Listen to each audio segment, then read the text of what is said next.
د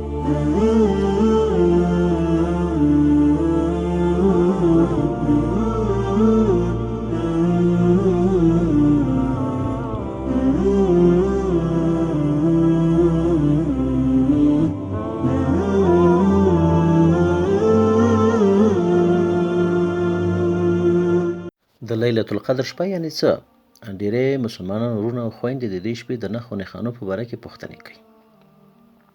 نو په دې خو ټول پوهیږو چې دا شپه رسول الله صلی الله علیه وسلم ته ورښودل کېده، خو د دوه مسلمانانو د جګړې او بحث مباحثې له وجې د رسول الله صلی الله علیه وسلم له یاده وویستل شوه.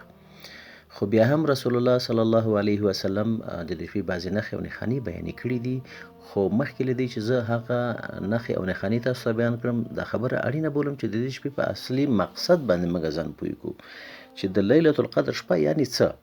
مقصد د لیلة القدر د شپې نه دا دی چې په دې شپه کې چې د کوم فضیلت وعده شوې ده، هغه وعده موږ په عبادت سره د خدای په راضي کولو سره حاصله کړو.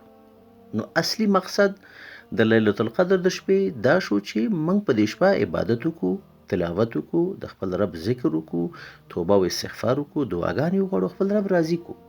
په نښو او نښانو باندې څه کیږي؟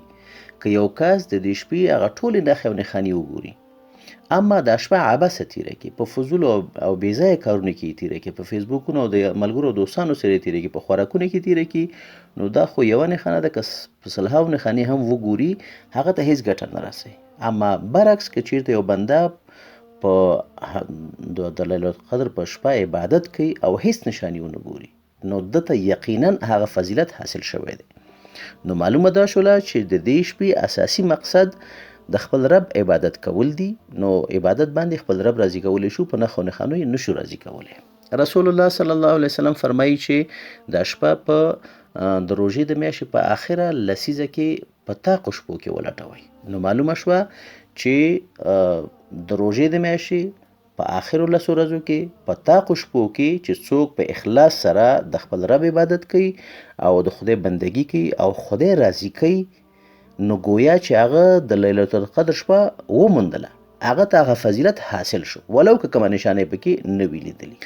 نورې نښانې دا ویل شوي دي، رسول الله صلی الله علیه وسلم فرمایي چې دا شپه به د لیلة القدر شپه چې دا به ډیره صافه وي، راحته به وي، نه به ډیره سړه وي، نه به ډیره ګرمه وي، اسمان به ډیر صاف وي، ستارې به په دې شپه نه غورځېږي، او داسې بعضې نورې نښانې. نو تر ټولو لویه نښانې چې دا هغه ویل شوې دغه دا ده چې کومه شپه چې د لیلة القدر شپه چې کله تیره شي، په سبا سحر چې لمر راخیږي، نو دا لمر به وړانګې نه لري، ډیر به صاف وي.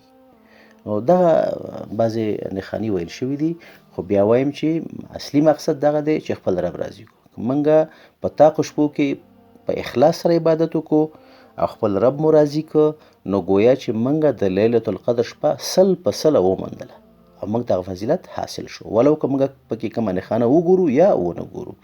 زموږ اخلاص او هغه خپل د بندګۍ اظهار د خدای په حضور کې دا مهم دی. دا چې وشو په تاقو شپو کې موږ ته فضیلت حاصل شو، 100% راته حاصلیږي، په دې باندې باید موږ کامل یقین ولرو. نو په دې خاطر باندې د دې شپې په قدر باندې باید موږ پوه شو، د دې شپې په هغه منزلت باندې باید موږ پوه شو. په همدې خاطر باندې شاعر وایي چې ای خواجه چه جویی ز شب قدر نشانی، هر شب قدر است اگر قدر بدانی. نو الله تعالی دې موږ او تاسو ته په دې شپه کې د خپل رب په صحیح معنو باندې د عبادت کولو توفیق موږ ته عطا کړي، ترڅو موږ د دې شپې هغه فضیلتونه حاصل کړو. په همدې خبرو اکتفا کوم. له موږ سره اوسئ، زموږ د چینل سبسکرایب کول هیر نه کړئ. السلام علیکم ورحمت الله وبرکاته.